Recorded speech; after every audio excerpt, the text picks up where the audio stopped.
আসসালামু আলাইকুম। Breaking Bangla BD YouTube চ্যানেলে সবাইকে স্বাগতম। আজকে আমরা দেখব মৌলবাদ কারা, মৌলবাদ বলতে কি বোঝানো হয়। দর্শক, মৌলবাদ বলতে বোঝানো হয় এমন এক ধরনের মতবাদ বা চিন্তাধারা যেখানে কোনো ধর্ম, মতবাদ বা মতাদর্শের মূল গ্রন্থ, মূলনীতি বা প্রাচীন ধারাকে সম্পূর্ণভাবে অপরিবর্তনীয়, চিরস্থায়ী বলে মানা হয়। সহজ ভাষায় মৌলবিদরা মনে করে ধর্মীয় বা মতাদর্শগত মূলনীতি যেমন আছে তেমনিভাবেই মানতে হবে। নতুন যুগ, নতুন প্রেক্ষাপট বা আধুনিক ব্যাখ্যার সাথে মানিয়ে নেওয়ার কোনো প্রয়োজন নেই।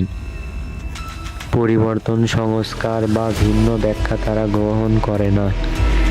উদাহরণস্বরূপ, ইসলামী মৌলবিদরা আল কোরআন, আল হাদিসকে হুবহুব আগের মতো মানতে চায়। তারা নতুন ব্যাখ্যা বা নতুন আধুনিক যুক্তি মেনে চলে না।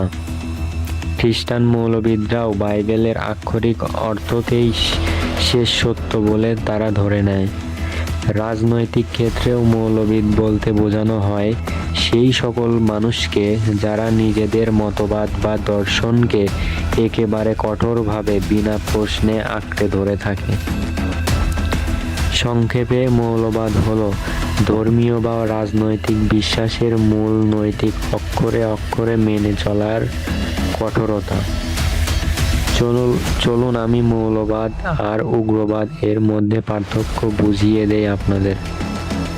মৌলবাদ হচ্ছে ধর্ম বা মতাদর্শের মূলনীতি হুবহুব মেনে চলা, পরিবর্তন বা আধুনিক ব্যাখ্যা গ্রহণযোগ্য নয়।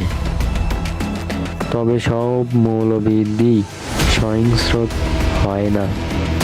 উগ্রবাদ কোনো মতাদর্শ বা ধর্মকে জোরপূর্বক চাপিয়ে দেওয়া, ভিন্ন মত দমন করা, আশ্রয়ী সহিংসতা ও সন্ত্রাসের পথ বেছে নেওয়া। সহজভাবে, সব উগ্রবাদী মৌলবাদী হতে পারে, কিন্তু সব মৌলবাদী উগ্রবাদী হয় না। আমি একটা বাস্তব উদাহরণ দিয়ে বিষয়টা আরো পরিষ্কার করে দেই। ধরুন, 1 নাম্বার, মৌলবাদ।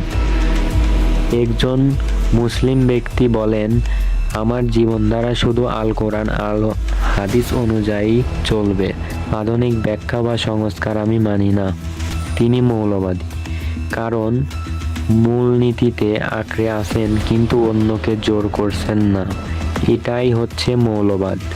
অন্যদিকে উগ্রবাদ হচ্ছে কেউ যদি বলেন সবাইকে আমার ধর্ম বা ব্যাখ্যা মানতেই হবে, তা না হলে আমি জোর করব বা সহিংসতা হব, তখন সেটা উগ্রবাদ।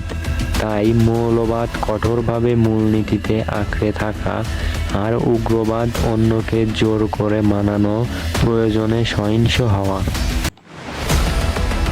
আমরা বৈষম্য, অন্যায় ও সামাজিক অসঙ্গতি নিয়ে আমরা কেবল সত্যের পক্ষে ভিডিওতে কথা বলি। এই চ্যানেলের কন্টেন্টে কাউকে আঘাত করার জন্য নয়, বরং সমাজে ইতিবাচক পরিবর্তন আনার উদ্দেশ্যে। আমরা কেবল রাজনৈতিক দল, গোষ্ঠী বা ধর্মীয় পক্ষের প্রতিনিধিত্ব করি না। ব্রেকিং বাংলা বিডি ইউটিউব চ্যানেলের সাথে থাকার জন্য সবাইকে ধন্যবাদ। ভিডিওটিতে লাইক, কমেন্ট ও শেয়ার করুন এবং ব্রেকিং বাংলা বিডি ইউটিউব চ্যানেলকে সাবস্ক্রাইব করুন।